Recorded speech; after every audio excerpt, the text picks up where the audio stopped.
Ce matin, j'aimerais m'entretenir avec vous sur quelque chose qui me paraît très important et qui est certainement une question dans votre âme. Donc je me suis fatigué pour faire ce message, je vous l'avoue vraiment, mais c'est de la théologie pratique que je vais vous apporter ce matin. Comment libérer l'homme nouveau qui est en vous? Comment libérer la femme nouvelle qui est en vous? Et ça, c'est important. On va commencer par un premier texte, celui des Corinthiens, chapitre 5, 2 Corinthiens, chapitre 5, verset 17, que vous connaissez parfaitement. Si quelqu'un est en Jésus-Christ, il est une nouvelle créature. Les choses anciennes sont passées, voici, toutes choses sont devenues nouvelles. Et je vous avoue, mes frères et sœurs, je vous avoue franchement que c'est un des versets les plus difficiles à comprendre dans la parole de Dieu. Pourquoi est-il si difficile? Parce qu'il nous est dit ici qu'il y a deux faits divins qui se sont produits le jour où nous avons cru en Jésus-Christ. Et ces deux faits divins dépassent de loin notre entendement et notre logique. Quels sont ces deux faits divins? Que notre ancienne vie est morte et que nous avons hérité d'une vie nouvelle. Une vie nouvelle a pris racine à l'intérieur de notre cœur et au centre de notre personnalité. Nous sommes devenus, comme nous l'avons vu, de nouvelles créatures. Pourtant, et j'espère que vous n'allez pas me dire le contraire, dans notre réalité quotidienne, dans votre réalité quotidienne, tout semble demeurer comme avant notre conversion et notre baptême d'eau, et baptême du Saint-Esprit évidemment, car nous le reconnaissons, nous le percevons, nous en avons l'intuition, nous le sentons même, nous sommes encore charnels, soumis à la loi du péché et de la mort, méditant, parlant et faisant des choses que Dieu déteste. Je suis sûr que vous êtes d'accord avec moi. On dit un peu comme l'a dit l'apôtre Paul dans sa lettre aux Romains, chapitre 7, verset 14 jusqu'au verset 25, pour ceux qui prennent des notes. Il dit « Ce qui est bon, je le sais, n'habite pas en moi, c'est-à-dire dans ma chair. » Or la chair, c'est ici, quand il emploie le mot chair, c'est la partie irrégénérée de notre être. Cette partie-là qui va entrer en putréfaction et qui ne rentrera pas dans le ciel. C'est pour cela que la Bible dit que dans le ciel, on n'a pas de sang et on n'a pas de chair. Notre corps sera un corps spirituel. Mais dans cette matière que vous avez, j'ai qu'à vous penser, vous allez me dire, aïe, ça c'est la chair, vous sentez ces choses, et dans cette chair-là, l'apôtre Paul dit, il n'y a rien de bon. J'ai la volonté, mais non le pouvoir de faire le bien selon Dieu. Car je ne fais pas le bien que je veux, et je fais malheureusement le mal que je ne veux pas. Il n'est pas étonnant, face à nos multiples rechutes, que revienne sans cesse à notre esprit cette interrogation: pourquoi avons-nous tant de difficultés à être dans le présent ce que nous sommes déjà en Jésus-Christ, c'est-à-dire de nouvelles créatures justes et saintes? Pourquoi? J'ai tourné cette question dans mon esprit pendant des années.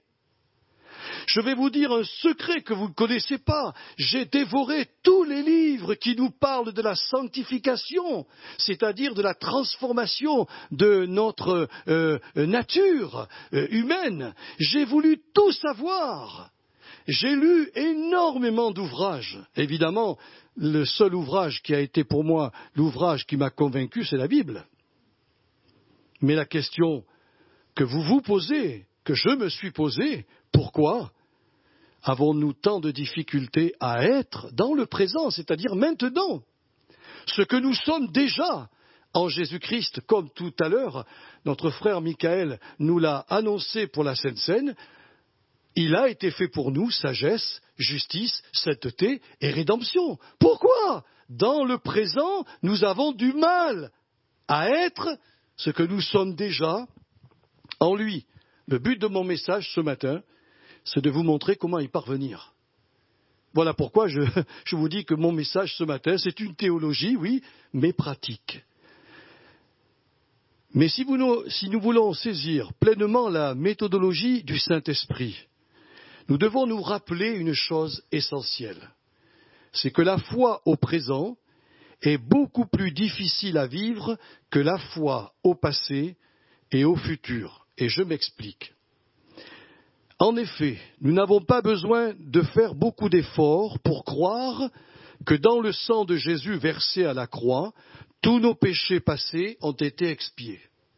Nous n'avons pas beaucoup d'efforts à fournir pour savoir que l'ordonnance divine qui nous condamnait éternellement a également été annulée dans la mort de Jésus-Christ.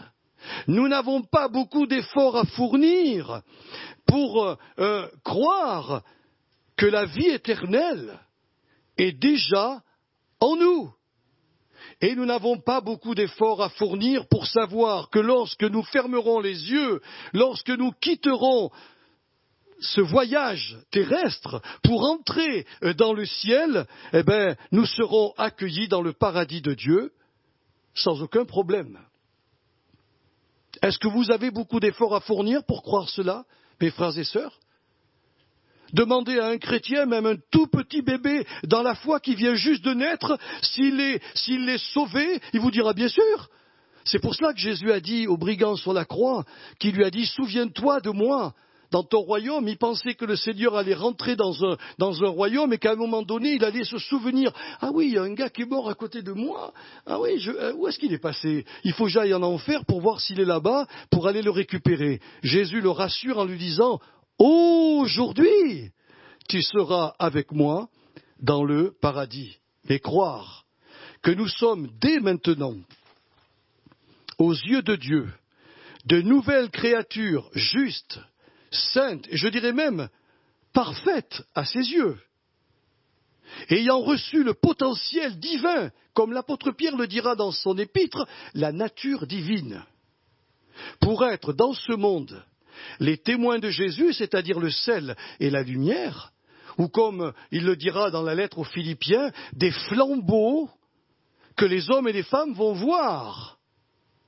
Eh bien, mes frères et sœurs, pour vivre dans le présent toutes ces choses, eh bien cela exige de notre part une foi audacieuse, courageuse et déterminée pour persister à nous voir comme Dieu nous voit en Jésus, et cela malgré les désirs de la chair, l'attrait du péché et la conscience que nous sommes encore, malheureusement, bien imparfaits.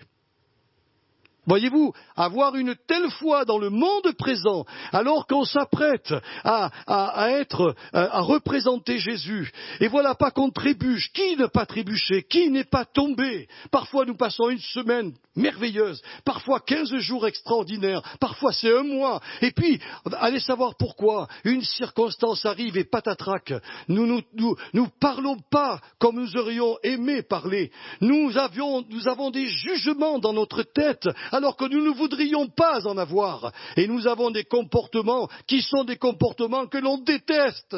On le sait, mais on les a faits. Eh bien, il faut de l'audace. Il faut du courage pour dire oui, c'est vrai, je me suis cassé le nez. Oui, j'ai chuté, mais je suis toujours en Jésus-Christ une nouvelle créature. Et ça, croyez-moi, la foi, il faut qu'elle soit audacieuse et courageuse. Alors tu vas nous mettre le deuxième texte, parce que dans ce texte-là, nous avons un vêtement que j'ai appelé le vêtement du salut, et nous allons lire donc dans Galates, chapitre 3, verset 25 jusqu'au verset 29. La foi étant venue, nous ne sommes plus sous ce pédagogue, c'est-à-dire le pédagogue de la loi. Car vous êtes tous fils de Dieu par la foi en Jésus-Christ. Vous tous qui avez été baptisés en Christ, vous avez, écoutez bien, c'est quand même incroyable, revêtu Christ. Vous avez revêtu Christ. Il n'y a plus ni juif, ni grec, ni esclave, ni libre. Il n'y a plus ni homme ni femme, car vous êtes tous un en Jésus-Christ. Et si vous êtes à Christ, vous êtes donc la postérité d'Abraham, héritier selon la promesse. Paul nous dit textuellement que lorsque nous avons cru et lorsque nous avons été baptisés dans le Saint-Esprit, nous avons revêtu Christ. Pour vous donner un exemple, quand je vais partir de cette église, je vais revêtir mon manteau. Qu'est-ce que ça vous dit ? Ça veut dire que tel que je suis actuellement, tel que vous me voyez, vous ne me verrez plus. Vous verrez que mon manteau. Je vais rentrer, parce que c'est ça que dit le texte grec, revêtir en grec, ça veut dire pénétrer à l'intérieur de quelque chose. Quand nous avons cru au Sauveur, quand nous avons accepté le baptême d'eau, eh bien nous avons pris le manteau de Jésus-Christ sur nous. C'est un revêtement, mais quel est donc ce vêtement que nous avons mis ? Et c'est ça qui est important ici, c'est un vêtement de justice.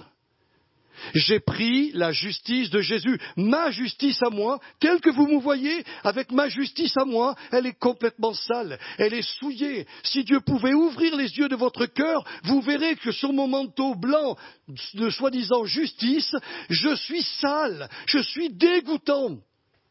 Et quand je mets le manteau de la justice de Jésus, je suis immaculé, je suis pur, je suis saint, je ne mérite rien. C'est moi qui rentre à l'intérieur de ce manteau. Vous comprenez ? C'est important ce que je vous dis. Parce que quand vous avez le manteau, quand vous avez Christ sur vous, vous avez la justice du Christ qui fait de vous un enfant de Dieu. Mes frères et sœurs, la justice du Christ vient couvrir notre propre personnalité souillée, lui accordant le statut d'enfant de Dieu. Pourquoi appelez-vous Dieu Père ? Dites-moi. Si vous n'êtes pas véritablement croyant, vous ne pouvez pas l'appeler Père. C'est parce que vous avez revêtu le manteau de justice de Jésus que vous êtes devenu, par statut divin, enfant de Dieu, par adoption, soit, mais enfant de Dieu. Donc si Dieu est mon Père, je peux prier en lui disant Père. Il y a des chrétiens qui disent dans leur prière Père, mais dans leur pensée, dans leur comportement et dans leurs paroles, Dieu n'est pas leur Père. En réalité, parce qu'ils font tout le contraire. Ils ne sont même pas positionnés dans la phase d'enfant de Dieu. Dieu est mon Père, votre Père. Et c'est ça qui est incroyable, parce que nous sommes des enfants, donc comme je vous l'ai dit, d'adoption. Mais attention, parce que, vous savez, l'esprit humain, il est tordu par-dessus tout.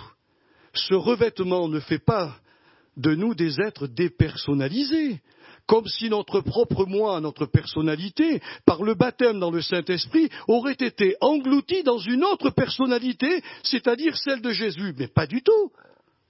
Je suis toujours le même. Je m'appelle toujours Joël Loubia.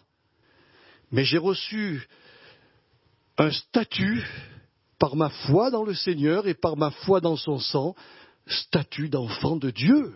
Grâce à la justice de Jésus. Aujourd'hui, je suis peut-être un élément de la terre, mais ma destinée, elle est vers le ciel.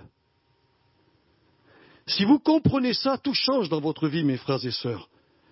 Tout change. Au moment où notre foi a saisi le Christ mort et ressuscité, la justice de Jésus est venue recouvrir, alors excusez-moi d'employer ce terme, mais je trouve qu'il est beau, notre nudité morale.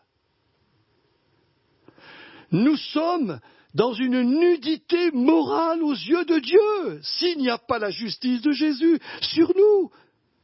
D'ailleurs, cette métaphore du vêtement fut utilisée par Dieu pour couvrir la nudité morale de nos premiers parents, après qu'ils eurent mangé le fruit de l'arbre de la connaissance du bien et du mal, parce que Dieu a sacrifié la vie de quelques animaux innocents pour, nous dit l'Écriture, revêtir les revêtir, mais revêtir parce qu'ils allaient quitter le jardin et avoir froid dehors parce que l'hiver allait arriver. Oh oui, certainement, qu'avec ces manteaux de peau, ils allaient pouvoir passer les hivers, parce qu'ils n'avaient jamais connu l'hiver dans le jardin d'Éden. C'était vraiment le délice, le paradis, le jardin des délices.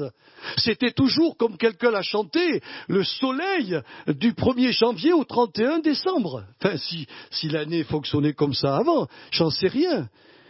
Mais cette métaphore du vêtement, il nous montre dans l'Ancien Testament que Dieu a dû tuer des animaux innocents, sacrifier leur vie pour que ce sang-là vienne revêtir leur personnalité qui venait d'être souillée par le péché. Sans cela, il y aurait eu une cassure éternelle avec Dieu. Jamais il n'aurait pu accéder au ciel et surtout parler à Dieu.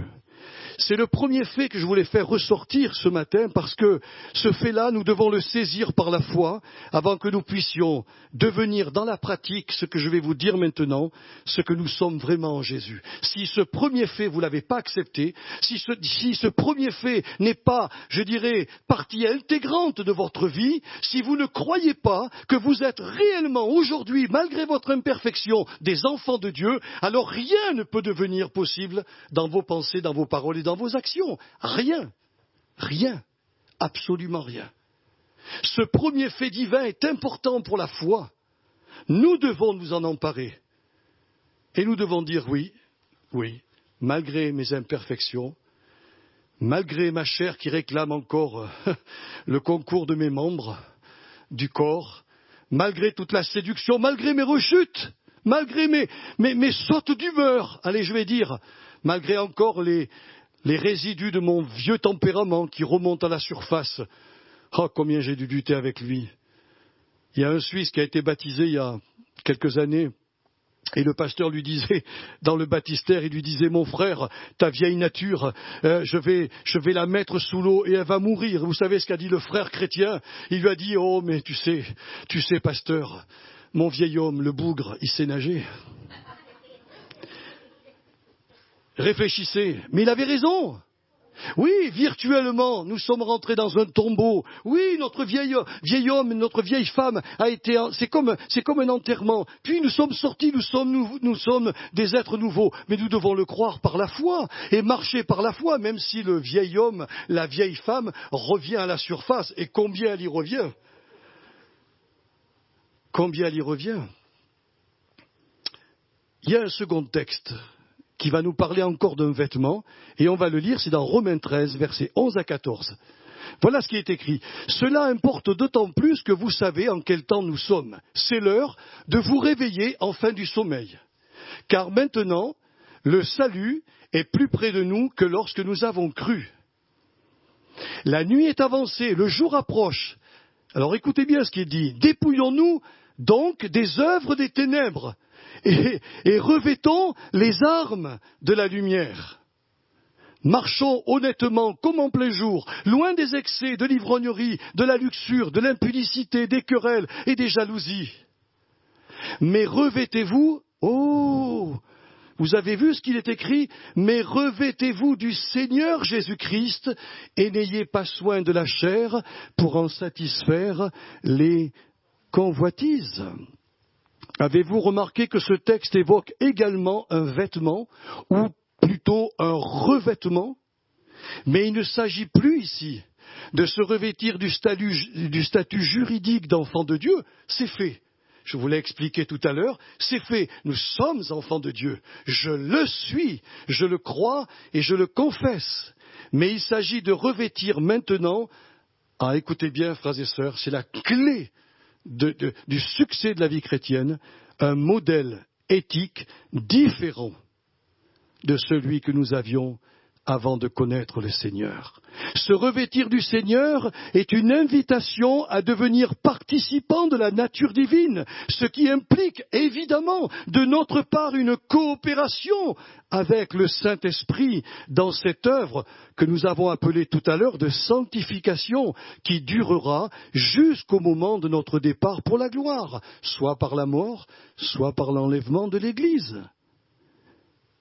Et pour évoquer ce revêtement moral, cette éthique, je dirais, Paul utilisera aussi le terme, dans un autre passage, d'imitation du Christ. Ça vous a jamais surpris ce passage? Soyez les imitateurs de Jésus-Christ comme je le suis moi-même. Mais attendez, non mais c'est la folie ce que je suis en train de vous lire là. Attendez, c'est bien écrit comme ça, imitateur. Qu'est-ce que ça veut dire imiter? Ça veut dire faire comme. Dans la réalité, je ne suis pas un imitateur, mais il me demande de le faire, de l'être. Je suis allé dans le texte original pour savoir ce que voulait dire ce verbe imiter. Eh bien, il veut dire littéralement devenir une copie conforme à l'original. C'est la folie, là. Là, on est en train de dire, là, le pasteur, il divague, hein. Non, je vous dis bien, devenez la copie conforme de Jésus-Christ. Voilà pourquoi vous devez le revêtir. C'est comme un vêtement dans lequel vous allez rentrer. Et c'est tous les jours qu'il vous faudra faire ces efforts-là. Ça, c'est votre domaine à vous, c'est votre liberté. Mais si vous continuez à vivre par la chair, vous serez malheureux. Mais si vous avez déjà pris le premier vêtement du Seigneur, qui est sa justice, alors prenez le deuxième vêtement du salut que nous propose la Bible, c'est-à-dire l'éthique morale de Jésus, la copie conforme à Jésus-Christ. À Antioche, oui, je crois que c'est Antioche, pour la première fois que les disciples furent appelés chrétiens. C'est Antioche? Je ne sais plus, enfin peu importe. Je sais qu'à un moment donné, les disciples se sont retrouvés là, réunis ensemble, parlant aux inconvertis, et la Bible nous dit que ceux qui ne voulaient pas se convertir et se joindre à eux ont trouvé un mot humiliant, un mot dégradant, c'est le mot chrétien. Nous, on dit, c'est super, qu'est-ce que c'est beau le mot chrétien. Mes frères et sœurs, si tu dis ma sœur, et si tu dis mon frère, je suis chrétien, c'est que tu es la copie conforme à Jésus-Christ. Dans tes pensées, dans tes paroles, dans tes actes. Vous imaginez le programme? Mais c'est ce que nous demande la Bible. Le premier fait divin, je vous l'ai montré, Christ a tout fait. Le deuxième fait divin que Dieu nous montre, c'est que nous sommes en Jésus-Christ vivants et que maintenant nous avons à revêtir son Fils dans son éthique, dans sa vie propre qui nous est communiquée, évidemment, par le Saint-Esprit. Ainsi, au fur et à mesure que nous allons revêtir la nature morale du Christ, de plus en plus, nous allons nous dépouiller de nos anciennes attitudes et habitudes ténébreuses. Et je vous donne quelques exemples qui sont écrits dans la Bible. On va se dépouiller du mensonge, de la malhonnêteté, de la grossièreté, des orgies, des immoralités, de la luxure, de l'ivrognerie, de la cupidité, de l'avarice, des colères, des querelles, des jalousies, des divisions, des sectes, de l'occultisme, de la magie, de l'idolâtrie et des choses semblables. Voilà, mes frères et sœurs, le vêtement de Jésus, ce n'est pas ces choses. Le vêtement de Jésus, c'est une éthique différente. Reprenez les évangiles, regardez le comportement de Jésus. Il est notre modèle, il est la copie que nous devons reproduire. Quand on veut faire des pièces de monnaie, aujourd'hui, on fait une épreuve. Et cette empreinte, on la met sur une machine, et la machine va prendre le métal nécessaire, passer sur cette empreinte et reproduire 1 euro, 10 euros, enfin je ne sais plus, toutes les pièces. Ce qui veut dire que le modèle initial va être reproduit en des millions et en des millions d'exemplaires. Jésus l'a dit, je suis le grain, je meurs pour que tous ceux qui sont en moi reproduisent la même vie qui se trouve dans le grain. Alors vous avez vu le vêtement du salut, je récapitule, il est clair. D'abord, c'est la justice de Jésus dans laquelle je dois pénétrer. N'attendez pas d'être juste pour faire ça, c'est la foi qui s'en empare. Et puis ensuite, quand vous êtes juste, que vous avez le statut d'enfant de Dieu, maintenant la Bible nous dit, voilà, la vie du Christ est en vous, faites tous vos efforts, c'est vrai que ça ne va pas être facile, faites tous vos efforts pour maintenant revêtir l'éthique morale de Jésus, c'est-à-dire devenez la copie conforme à l'original. Alors donc, je termine maintenant par la stratégie spirituelle que Paul avait adoptée pour revêtir justement le Seigneur. Vous voulez la savoir? Vous voulez la connaître? C'est de la théologie pratique. Je vais vous la montrer. Voilà ce qu'il a écrit dans Galates 2, verset 20. Je vous donne le verset, mais je vais vous le citer. L'apôtre Paul a commencé par établir la base. J'ai été crucifié avec Christ. Et si je vis, ce n'est plus moi qui vis, c'est Christ qui vit en moi, littéralement à l'intérieur de mon moi, de mon cœur, de ma personnalité. Et si je vis maintenant, dans le temps présent, dans la chair, je vis dans la foi au Fils de Dieu qui m'a aimé et s'est livré lui-même pour moi. Ce que Paul est en train de nous dire dans ce passage, c'est qu'il a commencé par accepter, et je voudrais vraiment que vous l'acceptiez aussi, qu'il s'est produit une mutation dans sa propre personnalité, ou si vous préférez, dans son être moral, quand il a cru à Jésus. Une mutation. Son moi rebelle, son moi vindicatif, son moi qu'il servait avec adoration. Ce moi-là a été crucifié. Et qui dit crucifié, dit mort. Les gens qui étaient crucifiés avec Jésus, ils ne sont pas redescendus de la croix. Ils sont morts. Il a accepté cela, son moi rebelle, qu'il servait avec dévotion, a été plongé dans la mort de Jésus, devenant le moi nouveau, revêtu d'une éthique morale totalement différente. Ce même moi, il n'y a pas... J'ai entendu un jour un message, j'ai pas été trop d'accord avec le frère qui a apporté ce message. Il avait le droit de le faire, mais j'étais pas d'accord. Il dit aujourd'hui que nous sommes chrétiens, nous avons deux moi, l'ancien moi et le nouveau. La Bible ne me parle pas de ça. Elle me dit que l'ancien moi a été muté en un nouveau moi. Point barre. C'est ça la théologie à laquelle je crois. Le vieux Joël Loubia est mort. Il est né un nouveau Joël Loubia. Mais le même moi, je suis le même. J'ai la même personnalité. Mais j'ai muté. J'ai été changé, je dois le croire, dans la foi. Ça, c'est le premier point que Paul a voulu nous montrer. J'ai accepté, j'ai cru que mon moi personnel, c'est-à-dire ma propre personnalité, qui avant était indépendante, aujourd'hui, elle est devenue le moi nouveau, dépendant de Dieu. C'est ce qu'a perdu Adam. Adam était dépendant de Dieu dans le jardin d'Éden. Quand il a péché, il est devenu indépendant. Vous êtes d'accord avec moi? Et l'humanité derrière a suivi.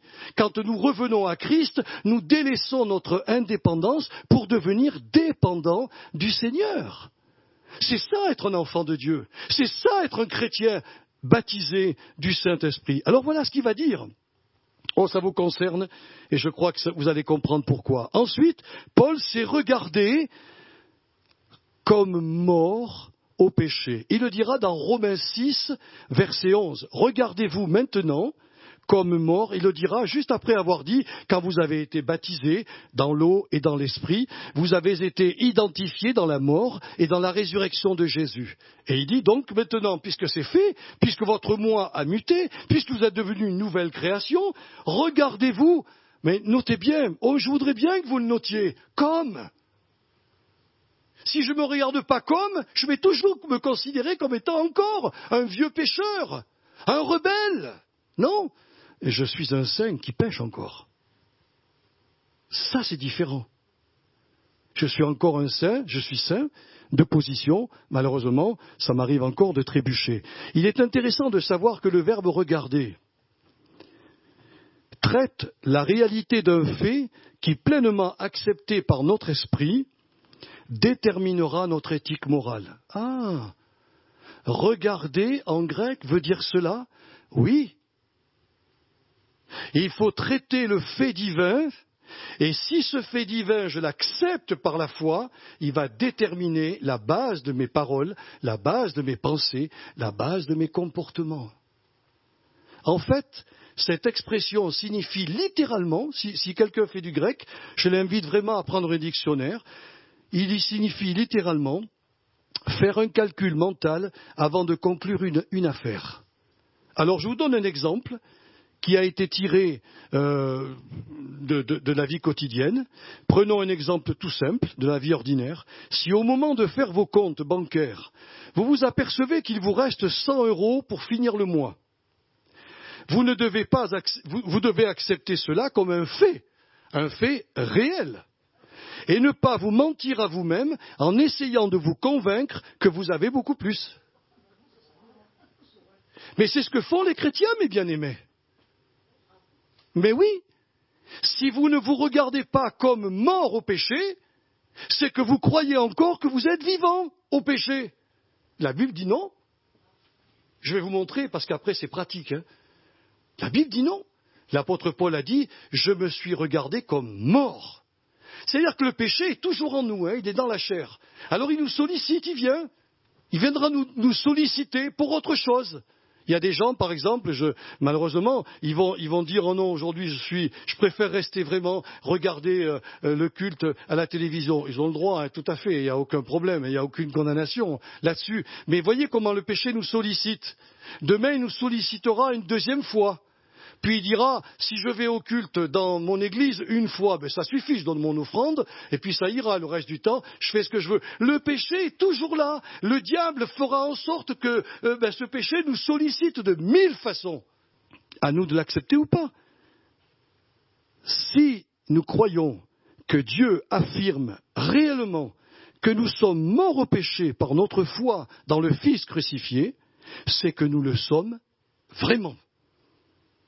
Donc pour lui c'est clair, quand il me voit, quand il vous voit, il voit des enfants justes, saints, des enfants merveilleux.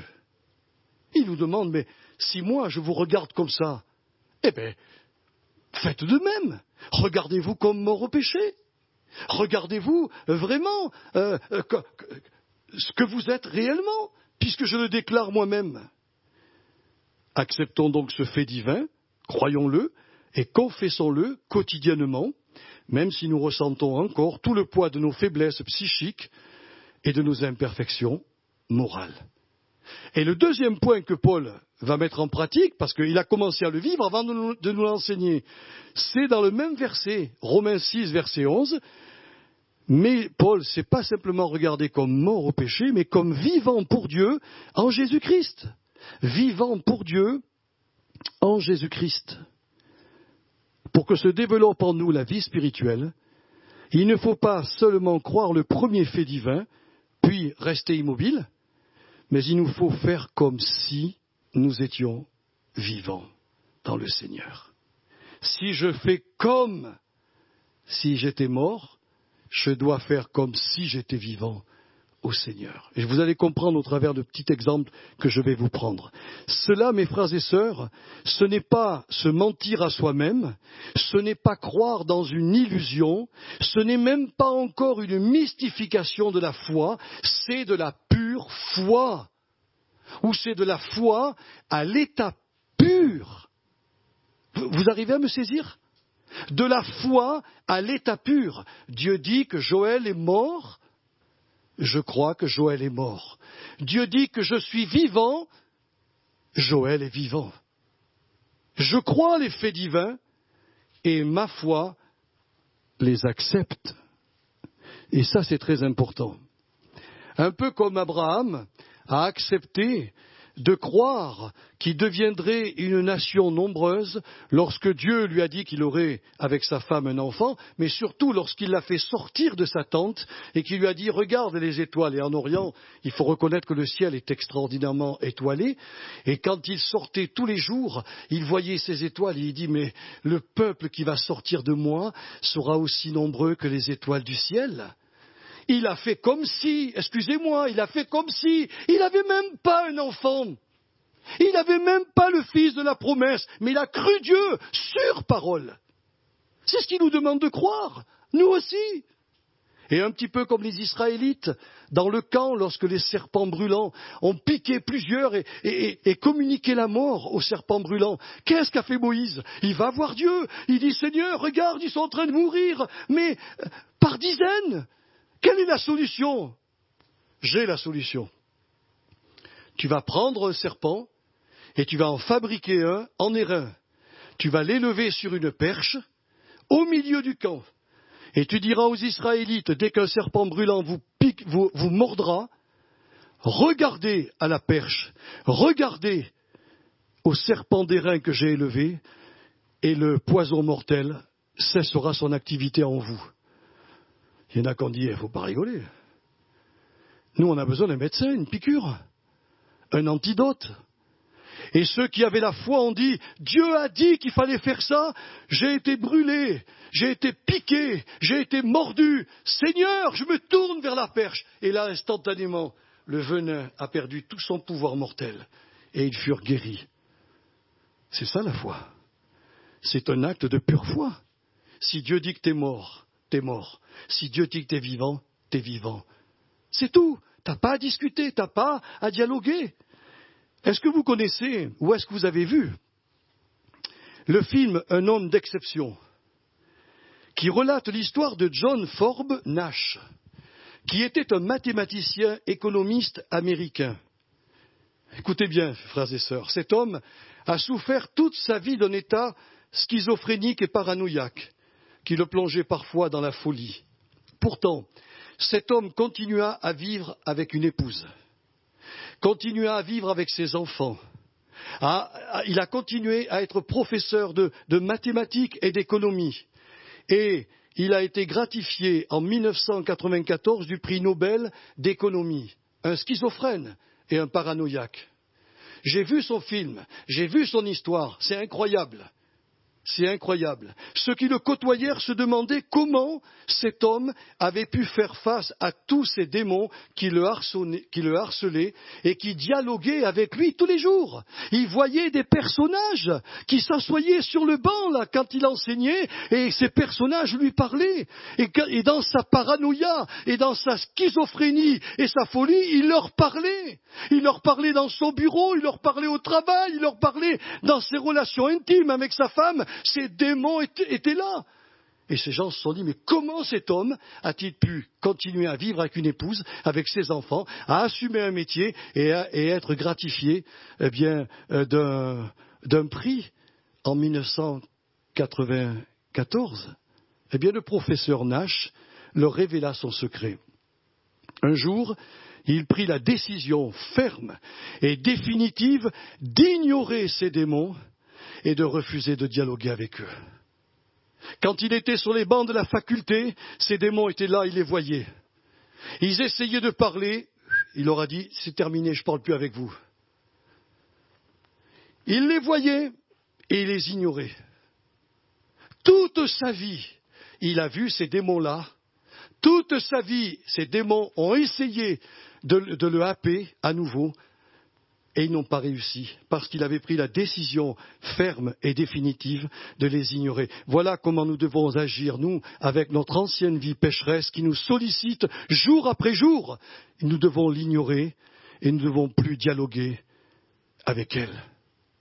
C'est quand vous donnez des propos, quand vous commencez à parler avec votre chair, avec les désirs charnels, que vous tombez et que vous vous éloignez du Seigneur. Alors le secret pour devenir ce que nous sommes en Jésus est donc de renoncer à nous-mêmes. Mais ça ne veut rien dire pour nous.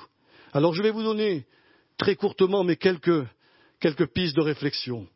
Disons non Renoncer, c'est dire non. C'est un seul mot. Non à toute pensée, impulsion ou désir contraire à la volonté divine et qui réclame la participation des membres de notre corps. Notre langue, nos yeux, nos oreilles, nos bras, nos jambes, enfin tout ce que nous sommes. Si nous apprenons à rejeter systématiquement ces œuvres du vieil homme qui ne sont pas conformes à l'éthique de Jésus-Christ, à la copie de Jésus-Christ, nous constaterons que progressivement, écoutez bien frères et sœurs, c'est pas magique, mais nous constaterons que progressivement, la justice et la sainteté du Seigneur Jésus s'incarneront dans notre âme, nous transformant petit à petit en la même image que notre Sauveur. Ce qui veut dire que nous porterons sur nous la copie conforme de Jésus. Prenons un autre exemple. Disons non catégoriquement au sentiment de vengeance qui envahit parfois notre âme lorsqu'on parle mal de nous, lorsqu'on nous accuse injustement et qu'on salit notre réputation. Refusons de rendre la pareille à ceux qui nous dénigrent, mais surmontons le mal qu'on nous fait subir en faisant du bien selon Dieu. Et le bien selon Dieu, comme Jésus nous l'a expliqué dans son évangile, c'est de prier pour nos ennemis, c'est de ne pas faire une mauvaise réputation à nos ennemis, c'est les bénir et leur souhaiter le meilleur. Si nous commençons à le faire, parce il y a un commencement, si nous commençons à le faire, nous verrons progressivement et avec stupéfaction que la vertu de l'amour, qui croit tout, qui espère tout, qui supporte tout, s'incarnera de plus en plus en nous, nous rendons même capables d'avoir le même comportement que le père du fils prodigue. Quand il a vu revenir son fils, il ne l'a pas jugé, il ne l'a pas condamné, il l'a lavé, il l'a habillé, il lui a redonné l'autorité, surtout il l'a embrassé. Mes frères et sœurs, on ne peut pas avoir l'amour comme ça. Il y a d'abord un petit commencement dans l'amour. Je me souviens d'une personne qui me disait un jour, j'ai eu du mal à aimer telle personne. J'ai crié au Seigneur, mais j'ai commencé à avoir une nouvelle attitude vis-à-vis de cette personne, dans l'église, en l'embrassant, en prenant de ses nouvelles. Et petit à petit, l'amour s'est incarné. Et aujourd'hui, même cette personne ayant fait beaucoup de mal, ou cette personne dont je vous parle est encore capable de l'aimer. Disons non à l'esprit rancunier, très important ce que je vous dis, qui se présente parfois à la porte de notre âme lorsque nos proches, alors entre parenthèses, parents, conjoints, amis, gens de la famille, frères et sœurs dans la foi, nous attristent par des paroles acerbes. Alors j'ai vu ce mot, je me suis dit, il faut quand même que je traduise acerbe, parce que je ne suis pas trop érudit, et je me suis aperçu que dans le dictionnaire, ça voulait dire paroles désagréables, qui blessent le cœur, qui rabaissent et qui offensent. Si nous commençons à faire cela, mes frères et sœurs, eh bien nous constaterons que progressivement la susceptibilité s'éloignera de nos âmes, laissant l'esprit de réconciliation s'incarner en nos êtres pour renouer avec nos prochains, quels qu'ils soient, de nouvelles relations harmonieuses. Si vous écoutez la chair, si vous écoutez les suggestions de Satan, vous brisez tout, vous cassez tout. Vous ne pouvez pas vous considérer comme vivant pour Dieu en Jésus-Christ. Vous n'êtes plus la copie conforme de Jésus, mais vous reprenez votre vieux vêtement que vous aviez avant. Disons non à la complaisance en soi-même, qui occulte en nous l'esprit de service, laissant aux autres le soin de s'occuper de l'entraide fraternelle et malheureusement des diverses tâches de la communauté. On laisse le soin de le faire aux autres. Les malades sont malades, mais nous avons un pasteur pour ça. Nous avons des anciens pour ça. Où c'est que c'est écrit dans la Bible? La Bible nous dit que nous devons nous aimer les uns les autres, que nous devons prendre soin les uns des autres. Voyez-vous, quand l'ennemi ne sait pas nous avoir, il va mettre en nous la complaisance en nous-mêmes. Fichez-moi la paix. Fichez-moi la paix, moi je suis tranquille chez moi. Qu'est-ce que vous voulez me dire là, d'aller visiter telle et telle personne? Non, non. On est comme ça, hein, donc il n'y a pas de critique sur quiconque ce matin. On est comme ça. C'est une complaisance en soi-même qui occulte l'esprit de service. Dieu a mis en nous l'esprit de service, mais la complaisance, elle occulte. Et frères et sœurs, si nous commençons à faire des petites choses que nous voyons dans la communauté, sans qu'on nous demande de les faire, eh bien progressivement, l'esprit de serviabilité va s'incarner dans nos cœurs, nous permettant même de nous placer spontanément au service des autres et de l'œuvre de Dieu. Quand il est dit que l'amour est serviable, le verbe qui est employé, c'est pas simplement rendre des services, mais c'est se mettre soi-même au service des autres, et excusez-moi de vous le dire, mais c'est écrit dans le texte original, et se laisser employer par eux. C'est ça l'amour. La complaisance, c'est de faire le boulot par les autres. Nous sommes un corps. Le boulot ne se fait pas par le pasteur. Moi, je suis un frère parmi les frères et parmi les sœurs. C'est nous qui bâtissons cette Église avec les dons que Dieu nous a donnés. C'est l'Esprit Saint qui va établir des personnes pour veiller sur nous, pour prendre soin de nous. Mais comme ça se fait dans toutes les églises, c'est pas simplement dans notre église, dans toutes les églises, vous avez un petit pourcentage de gens qui servent et une grande majorité qui sont tombés dans la complaisance en soi-même. C'est direct ce que je vous dis. Ça fait peut-être mal à la chair, mais c'est de l'esprit. Si vous voulez revêtir la copie conforme de Jésus, regardez notre Sauveur. Il allait de lieu en lieu, faisant du bien et guérissant tous ceux qui étaient sous l'empire du diable. Et il rendait service à plein de gens. Il était l'amour incarné et nous demande de ressembler.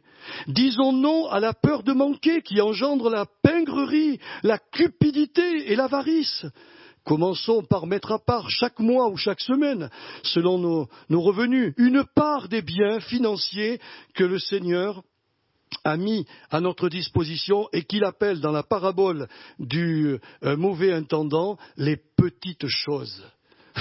L'argent, pour Dieu, ce sont des petites choses. Si nous sommes fidèles dans les petites choses, nous le serons dans les grandes. Et vous verrez qu'en commençant à mettre de côté fidèlement pour le Seigneur, tout le temps, eh bien vous constaterez que progressivement, notez le mot que j'emploie, progressivement, l'esprit de générosité s'incarnera en vos cœurs, faisant de vous un bon gérant des biens de Dieu au sein de la communauté, ce qui vous permettra plus tard d'être un bon gérant des biens célestes dans le ciel. Mais si vous ne dites pas non à la peur de manquer, non à la peur de faire ceci et cela, à la cupidité et tout, mes frères et sœurs, vous ne pourrez jamais devenir un intendant fidèle du Seigneur. Dites non au mécontentement et à l'ingratitude qui nous fait toujours voir le verre des bénédictions divines à moitié vide. Mes frères et sœurs, c'est étonnant, mais nous sommes comme ça. Commençons par remercier fidèlement le Seigneur pour les tout petits bienfaits quotidiens qu'il nous donne, tels que la vie, la respiration, le mouvement, l'air, la nourriture, le vêtement, l'abri, le travail, l'argent, les enfants, les petits-enfants, les gendres, les belles-filles, etc., etc. Et nous constaterons que progressivement s'incarnera en nous l'esprit de contentement qui nous poussera à rendre grâce à Dieu en et pour toutes choses. Mes frères et sœurs, ce que je vous dis là, c'est de la théologie pratique. J'ai toujours cherché pendant des années comment il fallait devenir saint et juste. Je sais que ça ne tombe pas du ciel. Je sais que ça ne vient pas comme ça. Et je terminerai par cet exemple que nous a laissé le professeur Lewis. Il nous explique dans un de ses ouvrages que la seule façon d'acquérir une qualité morale est de se comporter comme si on la possédait déjà. Est-ce que vous m'avez entendu? La seule manière de posséder ou d'acquérir une qualité morale est de se comporter comme si on la possédait déjà. Et pour nous aider à comprendre comment fonctionne ce processus spirituel, le professeur Lewis va raconter l'histoire d'un personnage qui pendant plusieurs années porta un masque dans le but de se rendre beau. Le jour où cet homme retira ce masque, après des années, il découvrit que son visage avait été modelé aux formes du masque et qu'il était devenu réellement beau. Puis il ajouta, n'est-ce pas de cette manière que les enfants se préparent à devenir des grandes personnes? Regardez-les contrefaire les adultes, jouant à la marchande, à la maman, aux policiers, aux soldats, aux pompiers, aux docteurs, et etc. Moi, me rappelle que j'étais toujours, je jouais aux cow-boys, aux Indiens. Mais pourquoi on a fait ça? Parce qu'on commençait à se préparer pour la vie d'adulte. Et évidemment, je n'étais pas un simple Indien, vous imaginez bien. Moi, j'étais cochise. Ah bah oui, j'avais les plumes, j'avais l'arc. Mais on jouait d'une manière qui préparait notre future vie adulte. Et alors donc, il nous dit, en agissant ainsi, les enfants fortifient leurs muscles et aiguisent leur intelligence, de sorte que leur prétention d'être des adultes les aide à croître pour de bon.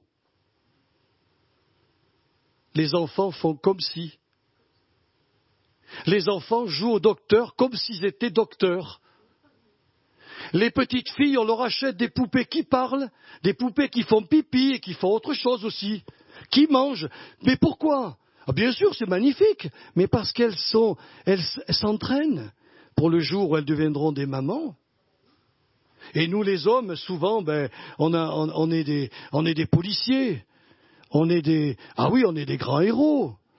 On ne va pas prendre, évidemment, un truc très bas. Nous, on prend. Mais pourquoi nous avons fait cela? Mais simplement pour aiguiser notre vie.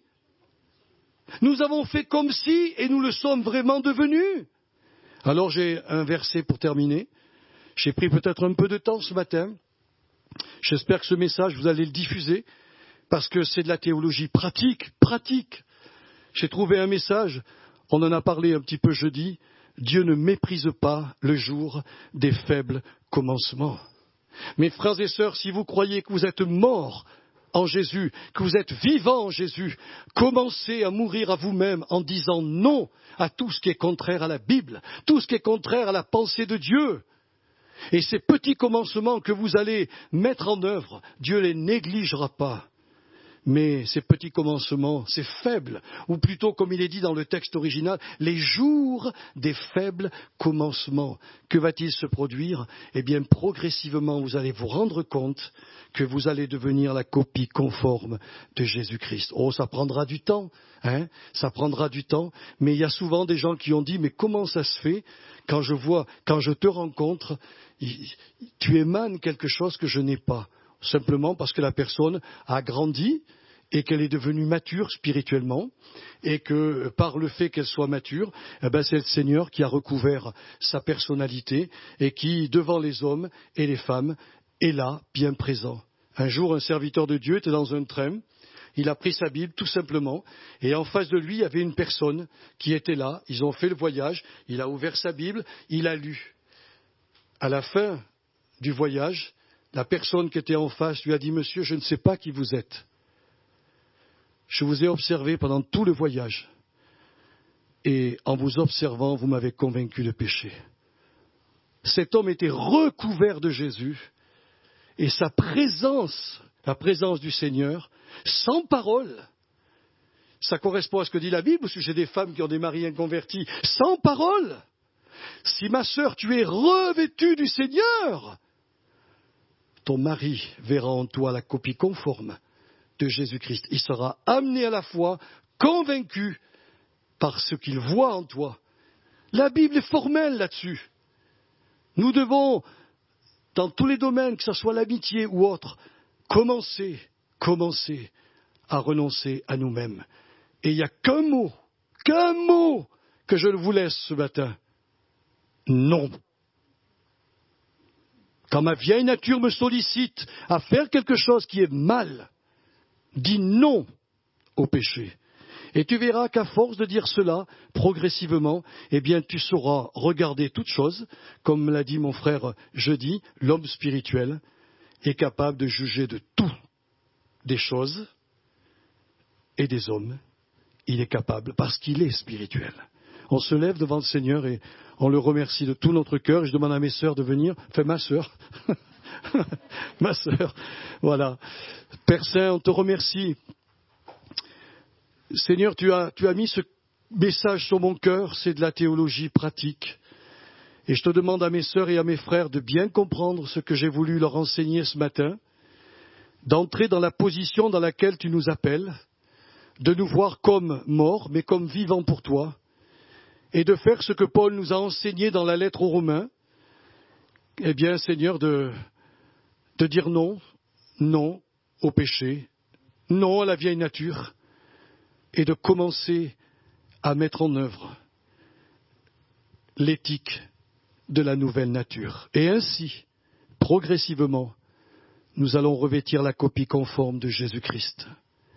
Seigneur, il n'y a rien de magique dans ton œuvre. Tu nous transformes, mais avec notre coopération.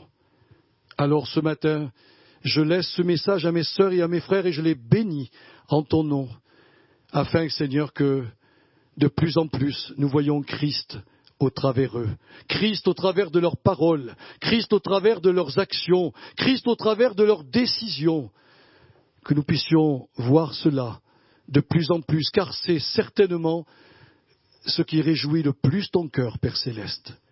Reçois toute la gloire dans le beau nom de Jésus. Amen. Amen.